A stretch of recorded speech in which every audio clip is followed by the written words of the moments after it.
লাল লাল করে ভাজা হয়ে গেছে, তুলে নিচ্ছি।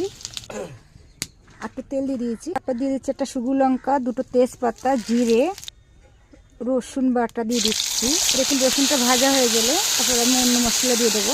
আদা জিরে বাটা, রাঁধুনি আর ধনিয়া বাটা দিয়ে দিচ্ছি সাবুত, কাঁচা লঙ্কা, শুকনো লঙ্কা দিয়েছি, দুটো টমেটো কেটে দিয়েছি।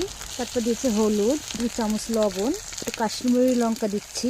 আমি একটু সাবানো জল দিয়ে দিচ্ছি, মশলা জল না পড়ে ওটাকে ভালো করে ভেজে নেবো। দেখুন মশলাটা আমার ভাজা হয়ে গেছে, আমি ভাজার সবজিগুলো দিয়ে দিচ্ছি, যদিও একটু কষিয়ে নেবো ভালো মতন। দেখুন কষানো হয়ে গেছে, আমি জল দিয়ে দিচ্ছি। দেখুন তরকারিটা ফুটে গেছে, ঝোলটা আমি এই যে মাছ কটা দিয়ে দিচ্ছি, সব কটাই দেবো মাছ আমি এখানে। দেখুন তরকারিটা ভালো করে নেড়ে দেবো আর 3-4 মিনিটের জন্য ঢেকে দিচ্ছে, কারণ আমি কপি আলু সব ভেজে রেখেছি।